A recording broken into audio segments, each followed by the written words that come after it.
नमस्कार, good morning. सुबह के 9 बज चुके हैं। आप देख रहे हैं इंडिया वॉइस में। हूं आपके साथ रिया डंबाल। बुलेटिन की शुरुआत करेंगे इस वक्त की बड़ी खबर के साथ। सबसे पहले बात कर लेते हैं हाथरस की। हाथरस में मंगलवार को हुआ था बड़ा हादसा जिसमें 121 जिंदगियां खत्म हो गई थी। हाथरस वाले भोले बाबा का खुला काला चिट्ठा। चश्मदीद ने खोली बाबा की पोल। एजेंटों से अपनी तारीफ करवाता है बाबा। नशे और लड़कियों का आदी है भोले बाबा। इस दौरान बाबा ने अपने आश्रम में कराया है अवैध निर्माण। आपको बता दें, बाबा की अपनी फोर्स है और साथ ही बाबा के आश्रम में किसी लोकल की एंट्री बंद है। तो हाथरस हादसे में मरने वालों की संख्या 121 पहुंच गई है। इस घटना के बाद से ही भोला बाबा फरार है। पुलिस ने इस हादसे को लेकर मामला भी दर्ज कर अपनी जांच शुरू कर दी है। इस बीच बाबा के आश्रम में रहने वाले रंजीत सिंह नाम के एक चश्मदीद ने भोले बाबा को लेकर चौंकाने वाले खुलासे किए हैं। रंजीत सिंह के अनुसार भोले बाबा के पास कोई विशेष शक्ति नहीं है, वो सिर्फ अपने पास विशेष शक्ति होने का ढोंग करता है। तो हाथरस में बीते दिनों एक सत्संग के दौरान भगदड़ मच गई थी। भगदड़ की वजह से 121 लोगों को जान से हाथ गंवाना पड़ा था, जिसमें ज्यादातर महिलाएं शामिल थी। तस्वीरें आपको बाबा के आश्रम की दिखा रहे हैं। मैनपुरी स्थित ये आश्रम है जिसमें फिलहाल बाबा के मौजूद होने का शक है।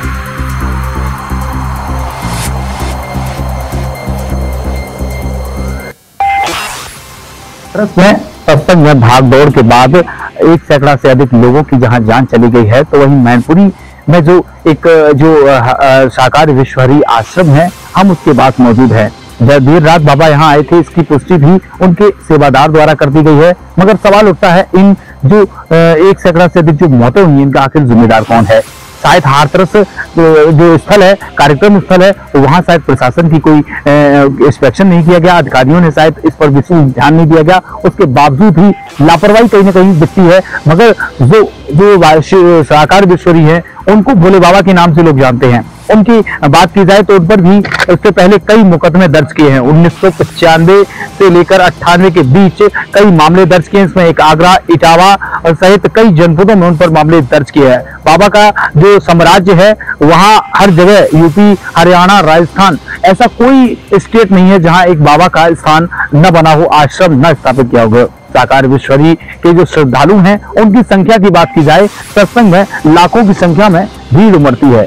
अब हम अपने सहयोगी से कहेंगे कि मैं जिस स्थान पर खड़ा हूं, वहां एक सूची का बोर्ड लगाया गया है। ये वो दानदाता है जिनकी धनराशि नहीं खोली गई है, क्योंकि धनराशि जो खोली जाती है 10,000 से लेके 2.5 लाख तक की जो है श्रद्धालु है, उनकी सूची चस्पा की गई। ये नया आश्रम बना है और नई एक सूची बनाकर तैयार की गई है, जो दानदाताओं की सूची बताई जाती है, जो विशेष बाबा का सहयोग करते हैं आश्रम में। अब मैं आश्रम का जो द्वार है, उसकी तरफ जाएंगे। वहां एक पुलिस का सुरक्षा का जो सर्किल है, वो बनाया गया है। बिल्कुल साफ तौर से कोई भी आश्रम के बाहर एंट्री गेट के बाहर ही पुलिस की गाड़ी लगा दी गई है। फिलहाल सुरक्षा के पुख्ता इंतजाम हैं और आश्रम को पूर्ण रूप से सुरक्षा के घेरे में भी लिया गया है। तो वहीं मजिस्ट्रेट जो एसडीएम है यहाँ के, वो आए थे, क्योंकि 21 बीघा के अंदर पूरा स्थापित किया गया है, साम्राज्य उनका है। और जो दानदाताओं की सूची है, उस पर भी देखा जाए तो 2 लाख से ऊपर और 10,000 से कम का कोई दानदाता नहीं है। फिलहाल जो घटना है और की हाथरस में मुख्यमंत्री योगी आदित्यनाथ पहुंचे। उन्होंने प्रेस वार्ता करते हुए न्यायिक जांच करने की एजेंसी की बात कही है। फिलहाल यहाँ के लोगों से हमने वार्ता करने की कोशिश की, मगर कोई भी साकार विश्वहरि भोले बाबा को लेकर बोलने को तैयार नहीं है।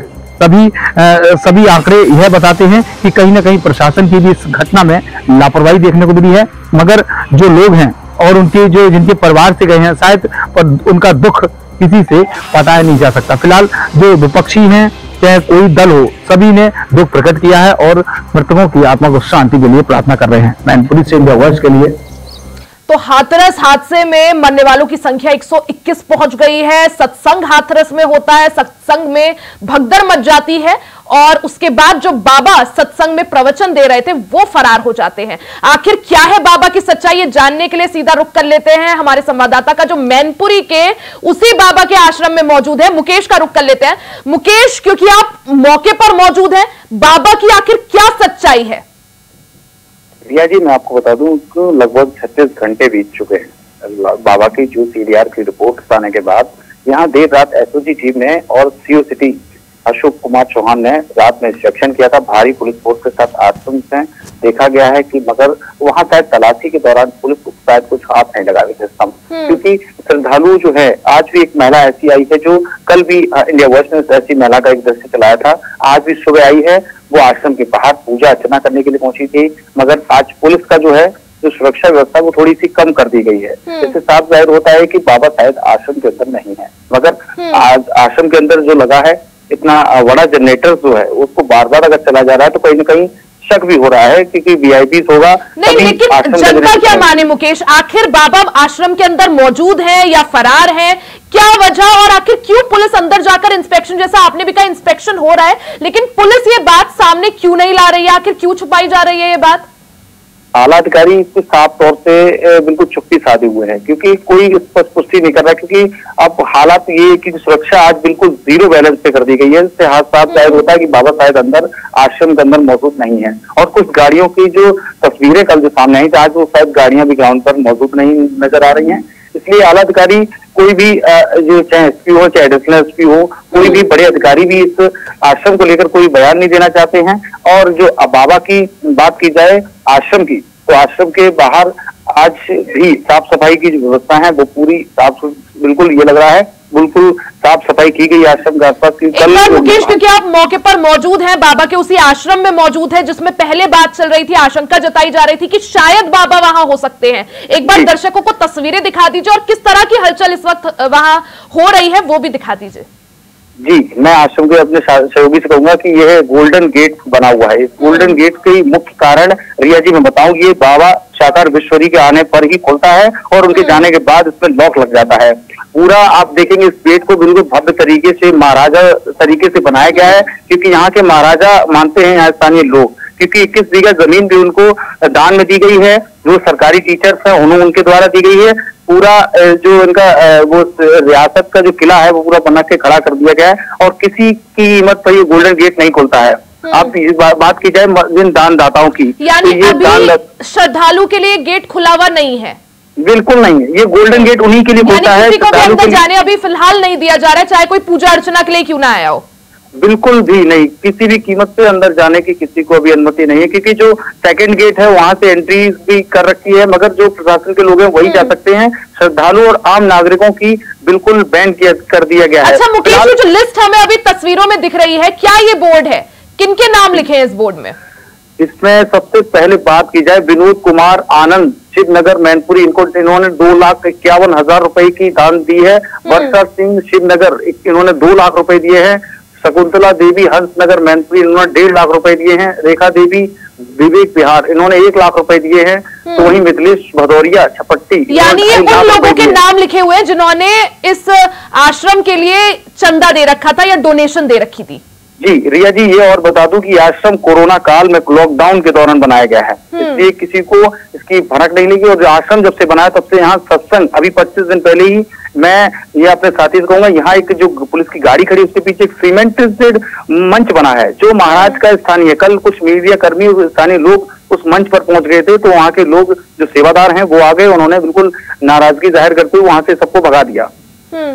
मुकेश, क्योंकि सच्चाई सवाल अभी भी यही है कि आखिर बाबा की सच्चाई क्या है, क्योंकि बीते दिन हमने देखा किस तरह से अब आरोपों का सिलसिला शुरू हो गए। कई सारे सवालों के घेरे पर इस वक्त जो बाबा है वो है। कुछ लोग उनको पाखंडी बोल रहे हैं, कुछ लोग कह रहे हैं इन पे कोई शक्तियां नहीं है, ये सिर्फ ढोंग करते हैं। कुछ लोग बोल रहे हैं कि पहले से कई मुकदमे उन पर दर्ज हैं।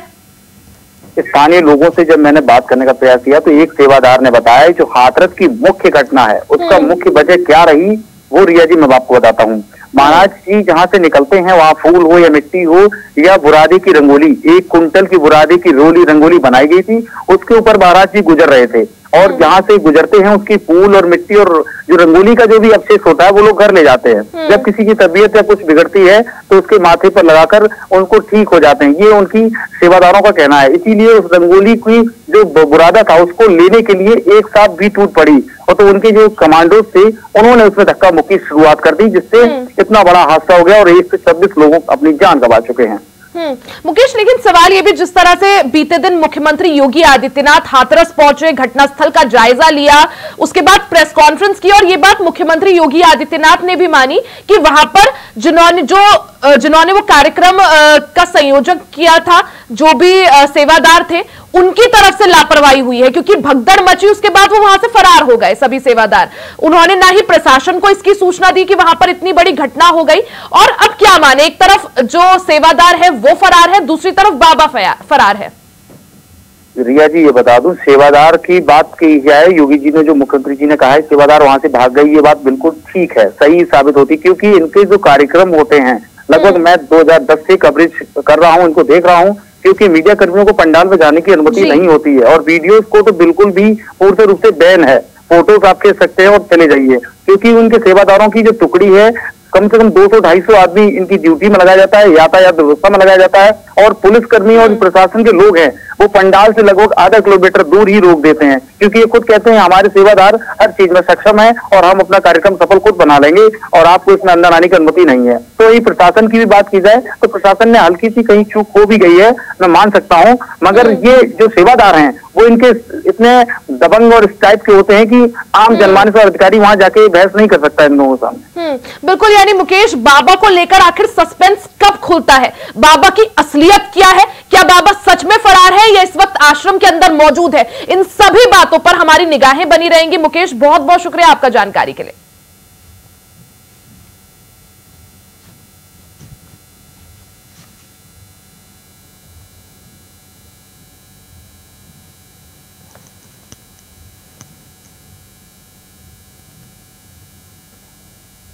खबरों में आगे बढ़ते हैं। झारखंड में चंपई सोरेन ने मुख्यमंत्री पद से इस्तीफा दे दिया है।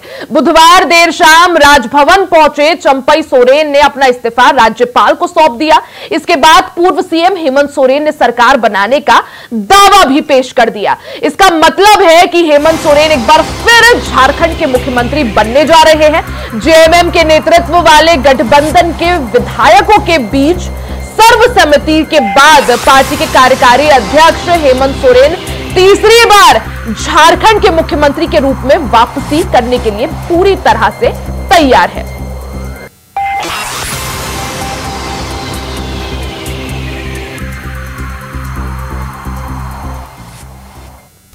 की बात है, पिछले दिन हम लोग इसी तरह का ये दल के अंदर जो विचार करने का निर्णय होते हैं,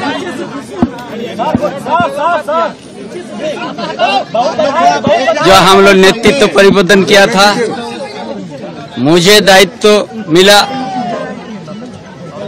राजनीतिक घटनाक्रम आप लोग भी जानते हैं, और उसे हेमंत बाबू ने आया और हमारा गठबंधन में फिर से हम लोग निर्णय लिया और हम हेमंत बाबू को और हमारा गठबंधन की ओर से फिर हम लोग नेता चुना और हम अपना जो पद हमने लिया था उसको हमने इस्तीफा दिया।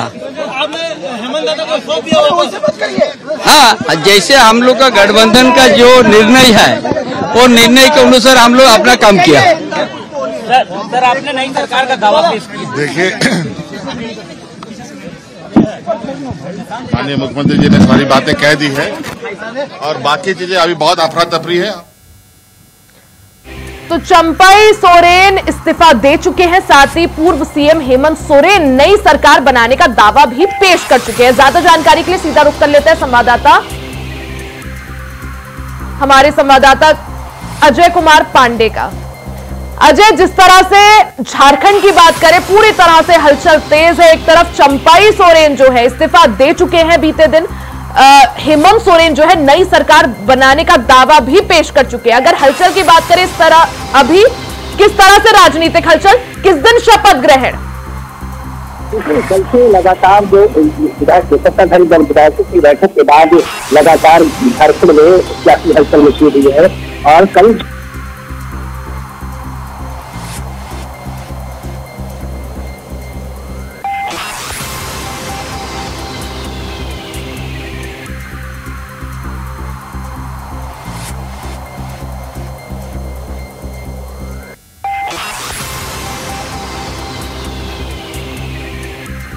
तस्वीरें आपको दिखा रहे हैं, बीते दिन की तस्वीरें जब झारखंड में बड़ा राजनीतिक खेला देखने को मिला। चंपई सोरेन ने मुख्यमंत्री के पद से इस्तीफा दे दिया। राजभवन पहुंचकर चंपई सोरेन ने अपना इस्तीफा राज्यपाल को सौंपा। साथ ही हेमंत सोरेन ने इसी दौरान नई सरकार बनाने का दावा भी पेश कर दिया। आपको बता दें कि नई सरकार बनाने के साथ ही, नई सरकार के गठन के साथ ही पूरे मंत्रिमंडल भी नया बनेगा। इसका मतलब है कि हेमंत सोरेन एक बार फिर झारखंड के मुख्यमंत्री बनने जा रहे हैं। जेएमएम के नेतृत्व वाले गठबंधन के विधायकों के बीच सर्वसम्मति के बाद पार्टी के कार्यकारी अध्यक्ष हेमंत सोरेन तीसरी बार झारखंड के मुख्यमंत्री के रूप में वापसी के लिए तैयार है। आपको बता दें 6 दिन पहले ही हेमंत सोरेन झारखंड की जेल से रिहा हुए थे। झारखंड हाईकोर्ट के आदेश के बाद जमानत मिलने के बाद हेमंत सोरेन रिहा होते हैं, जिसके बाद अब वो फिर से झारखंड की कमान संभालने वाले हैं। एक बार फिर से हमारे साथ संवाददाता अजय कुमार पांडे जुड़ गए हैं। अजय, जिस तरह से हम बात ही कर रहे थे कि चंपई सोरेन इस्तीफा सौंप चुके हैं, हेमंत सोरेन नई सरकार बनाने का दावा भी पेश कर चुके हैं, कब शपथ ग्रहण, क्या जानकारी मिल पा रही है? कल इस्तीफा देने के बाद 7:30 बजे जो चंपई सोरेन है, वो जो वर्तमान मुख्यमंत्री हैं झारखंड के, उन्होंने इस्तीफा देने के बाद राजभवन में कल उन्होंने आज 11 बजे का समय दिया है कि 11 बजे इसकी सूचना देंगे चंपई सोरेन को कि वो जो नए मुख्यमंत्री राज्य के जो होंगे हेमंत सोरेन, वो उनको किस समय शपथ दी जाएगी, इसकी सूचना आज 11 बजे राजभवन सूचना करेगा। ऐसे में लगातार झारखंड की सियासी हलचल मची हुई है। इस प्रकार से कल आपने देखा होगा। तो क्या अजय, क्या नया कैबिनेट का गठन भी होगा इसके साथ? कुछ नए लोगों को जिम्मेदारी मिल सकती है? जी बिल्कुल बिल्कुल। देखिए, अब मुख्यमंत्री के शपथ होने के बाद मुझे लगता है कि मंत्रिमंडल में भी फेरबदल होने की आचार राज्य में दिखाई पड़ रही है। तो ऐसे में देखना पड़ेगा कि राज्य के नए मंत्रिमंडल, उनके जो नए मुख्यमंत्री होंगे हेमंत सोरेन, उनके मंत्रिमंडल में कौन सा नया चेहरा होगा, ये देखने वाली बात है। हालांकि कल देर शाम तक में बैठक के बाद मंत्रिमंडल की चर्चा हालांकि नहीं लगी, लेकिन अंदर खाने से जो चीजें आ रही है, निश्चित रूप से मुझे लगता है कि मंत्रिमंडल में भी फेरबदल होने की संभावना दिखती है। अजय, क्या माना जाए, अब जिस तरह से चंपई सोरेन को काफी जिस तरह से अब इस्तीफा उन्होंने दिया, काफी लॉयल उन्हें माना जाता है, जेएमएम का काफी कद्दावर नेता बोल सकते हैं, अब उनका क्या भविष्य, आगे क्या कुछ बड़ी जिम्मेदारी उन्हें दी जा सकती है? देखिए, उन्होंने कल बैठक के बाद जब नेता विधायकों दल का नेता जब चुना गया सत्ताधारी विधायकों में, उसी बीच में उन्हें मनाने की कोशिश एकनाथ शिंदे की नाराजगी तो निश्चित रूप से तौर पर हुई। और वो जब बैठक में जब विधायक दल का नेता चुन लिया गया तो वो कुछ समय के लिए नाराजगी हो रहे, और नाराजगी होने के बाद वो हेमंत सोरेन फिर से एक बार झारखंड की सत्ता संभालेंगे। किस तरह से नई ऊर्जा जेएमएम और इंडी अलायंस को मिलती है, साथ ही उसके बाद किस तरह से किस किस को बड़ी जिम्मेदारी यहां पर मिलती है, क्योंकि एक बार फिर से नई सरकार के गठन के साथ ही मंत्रिमंडल का विस्तार या मंत्रिमंडल में फेरबदल जो है संभव है। किसको क्या जिम्मेदारी मिलती है, उस पर सभी की निगाहें। अजय, आप नजर बनाए रखिएगा। बहुत बहुत शुक्रिया जानकारी के लिए।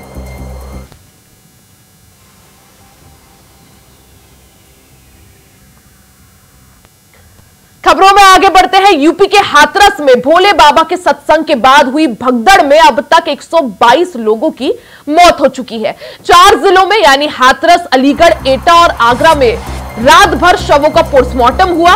वहीं इसको लेकर सीएम योगी ने बुधवार को हाथरस वो पहुंचे, जहां जिला अस्पताल में उन्होंने घायलों से मुलाकात की और घटनास्थल पहुंचकर वहां का जायजा लिया, साथ ही अफसरों से पूरे हादसे की जानकारी ली।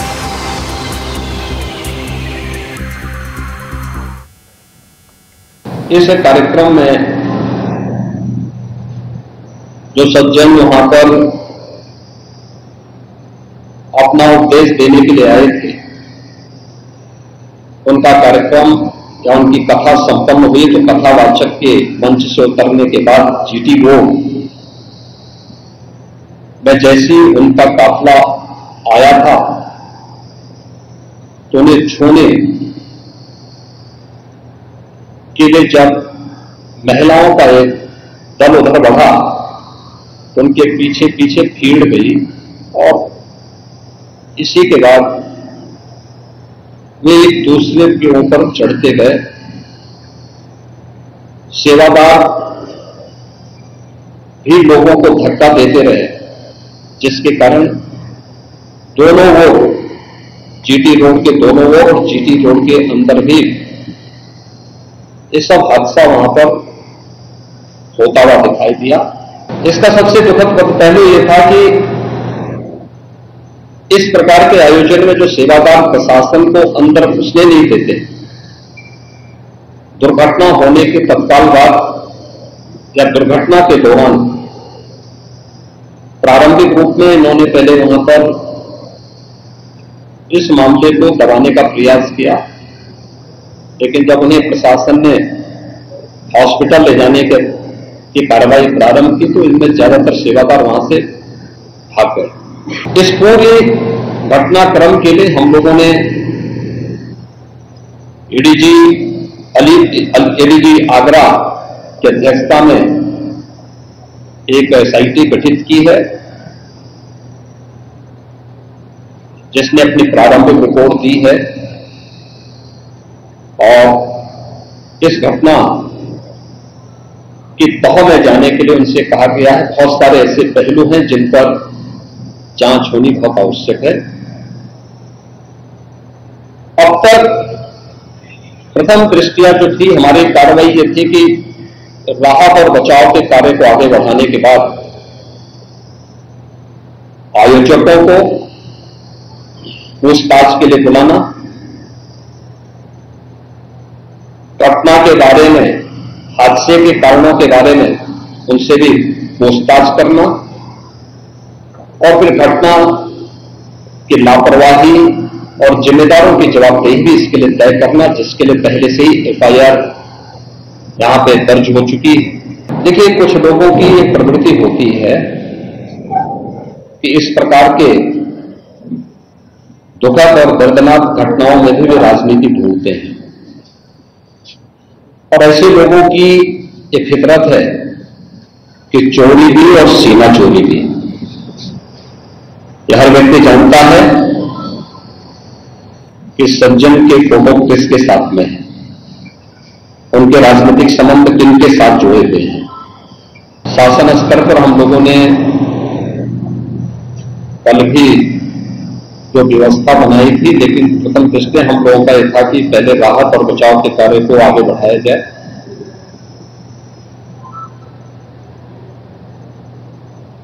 इस पूरी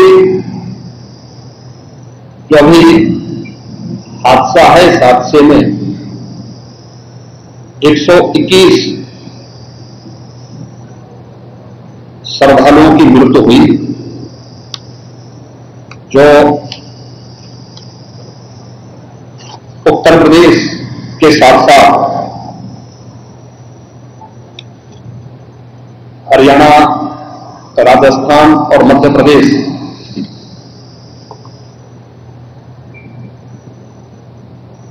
से भी जुड़े हुए। उत्तर प्रदेश में हाथरस, बदायूं, कासगंज, अलीगढ़। खबरों का सिलसिला जारी रहेगा, बने रहिएगा हमारे साथ।